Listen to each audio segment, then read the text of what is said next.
이제는 내려놓아야 할 인생의 후반전에 건네는 조용한 조언. 그대에게 말할 겁니다. 지금 이 시간 어디에서 이 방송을 듣고 계신가요? 창밖으로 노을이 스며드는 작은 방일 수도 있고 혼자 조용히 앉아있는 거실의 작은 소파일 수도 있습니다. 혹은 아침 햇살이 머무는 식탁 옆 따뜻한 차 한 잔을 손에 들고 계실 수도 있겠네요. 어느새 그렇게 우리는 인생의 절반을 훌쩍 지나 이제는 뒷부분을 살아가고 있습니다. 누군가는 노년이라고 하고 또 누군가는 두 번째 인생의 시작이라 부르기도 하지요. 하지만 나이는 숫자일 뿐이라는 말처럼 이 시기를 정해진 나이로 구분하는 건 아무 의미가 없다고 생각합니다. 60이든 70이든 80이든 마음만은 여전히 살아있고 배우고 싶고 웃고 싶고 사랑하고 싶은 우리는 단지 조금 오래 살아온 사람들일 뿐입니다. 그렇게 한참을 살아오신 당신께 조용히 말할 겁니다. 지혜는 축적된 시간에서 만들어지는 법이지만 가끔은 그 시간 속에서 불필요한 무게를 쌓아두기도 합니다. 그 무게를 오늘 함께 천천히 덜어보는 시간이 되었으면 합니다. 마음에서 덜어야 할 것들. 더 이상 내 자신을 탓하지 마세요.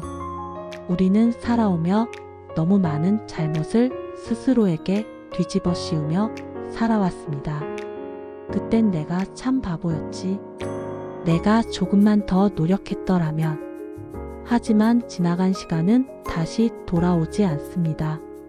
그 순간에 나도 최선을 다했기에 이제는 탓하는 대신 토닥여줘야 합니다. 그래도 수고했어. 이 한마디를 가장 먼저 나 자신에게 해줘야 합니다. 자식에게 모든 인생을 걸지 마세요. 오랜 시간 자식을 위해 헌신하며 살아오신 분들이 많습니다. 기꺼이 나를 희생하며 그들이 잘 되기를 바랐지요. 하지만 이제는 그들이 아닌 나의 남은 삶도 귀하게 여겨야 할 시간입니다. 자식은 내 인생의 전부가 아닙니다. 그들도 자신만의 삶을 살아가야 하듯 당신도 당신의 삶을 다시 살아가야 할 주인공입니다. 과거의 영광에만 머물지 마세요. 그때 내가 말이야. 로 시작하는 회상은 달콤합니다. 그러나 그 기억 속에만 머물다 보면 현재를 놓치게 되고 미래를 꿈꾸지 않게 됩니다. 과거는 당신의 일부지만 전부가 되어서는 안 됩니다. 당신은 여전히 쓰여지고 있는 살아있는 이야기입니다. 혼자라는 이유로 스스로를 작게 만들지 마세요. 배우자가 떠났거나 가족과 거리가 생겼다 해서 혼자라는 사실이 당신을 외롭게 만든다는 건 착각입니다. 진짜 외로움은 누군가 옆에 있어도 마음이 통하지 않을 때 찾아옵니다.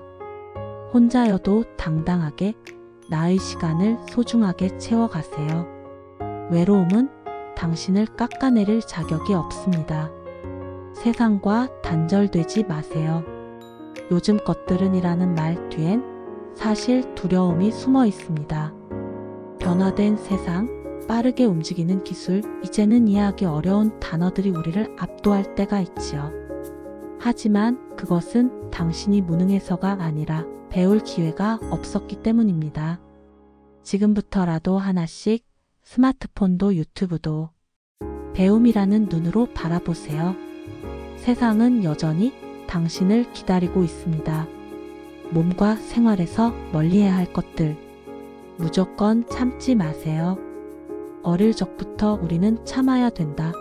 약한 티 내지 말라는 말을 듣고 자랐습니다. 그래서일까요? 몸이 아파도 말하지 않고 마음이 아파도 숨긴 채 살았던 시간이 많았을 겁니다. 이제는 더 이상 그럴 필요 없습니다. 아프면 말하고 힘들면 손을 내미는 것. 그게 약함이 아니라 당신을 지키는 지혜입니다. 건강을 뒤로 미루지 마세요. 검진은 귀찮고 병원은 무섭고 에이 괜찮겠지라는 마음의 이상 신호를 그냥 넘기곤 하죠. 하지만 우리 몸은 말을 하지 않아도 조용히 SOS를 보냅니다. 그 소리에 귀 기울이는 것, 지금껏 고생해온 당신의 몸에 보내는 첫 번째 감사입니다.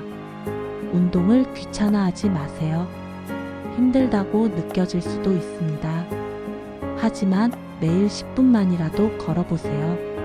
계단 몇 층을 오르고 햇볕을 받으며 천천히 호흡을 해보세요. 운동은 젊은 사람들만의 특권이 아니라 살아있는 사람들의 기본 권리입니다. 약을 제멋대로 끊지 마세요. 주변 어르신들 이야기 중에 자주 듣는 말이 있습니다. 약 안 먹어도 괜찮더라. 하지만 그건 위험한 판단입니다. 의사가 준 약은 단순한 알약이 아니라 당신의 건강을 지켜주는 최소한의 약속입니다. 관계 속에서 피해야 할 습관들. 말을 아끼지 마세요.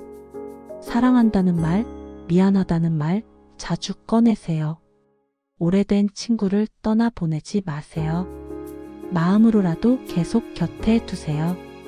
자존심을 지키느라 사람을 놓치지 마세요. 먼저 전화해도 됩니다. 외로움을 숨기지 마세요. 솔직하게 보고 싶다고 말해보세요. 배우자를 원망만 하지 마세요. 함께 늙어가는 이 귀한 동반자에게 고마움을 전해보세요. 나보다 약해 보이는 사람에게 함부로 말하지 마세요. 나이로 누군가를 판단하지 마세요. 젊은 사람에게도 배울 게 있습니다. 무조건 내가 옳다는 말을 멈추세요. 때로는 다름을 인정하는 것이 더 큰 지혜입니다. 내 인생을 살기 위해 멈춰야 할 것들. 오늘 해야 할 일을 내일로 미루지 마세요. 오늘이 가장 젊은 날입니다. 이 나이에 무슨 일하는 생각은 이제 그만. 하고 싶은 일이 있다면 도전해보세요. 늦은 게 아닙니다. 먼 길을 부끄러워하지 마세요. 단정한 외모는 자존감입니다. 손주에게 관심을 가지되 간섭은 줄이세요. 책 한 권, 취미 하나라도 꾸준히 하세요. 그것이 당신을 지탱합니다. 하루하루를 의무가 아닌 선물로 받아들이세요. 그리고 당신은 여전히 사랑받고 필요한 존재라는 사실을 잊지 마세요. 인생은 지금도 계속되고 있습니다. 당신이 지나온 길, 그 길은 누구도 대신 걸을 수 없는 유일한 삶이었습니다. 실수도 있었고 후회도 있었지만 그 모든 시간 덕분에 지금의 당신이 있는 것입니다. 이제는 조금 더 나를 돌보는 삶, 덜어내고 내려놓고 가볍고 따뜻하게 살아가는 법을 하나씩 배워가도 좋습니다. 남은 인생은 덤이 아닙니다. 보너스가 아닙니다. 오히려 가장 빛나는 계절이 될 수 있습니다. 지금 이 글을 읽고 계신 당신께 마지막으로 이 말을 전하고 싶습니다. 당신은 여전히 충분히 아름답습니다.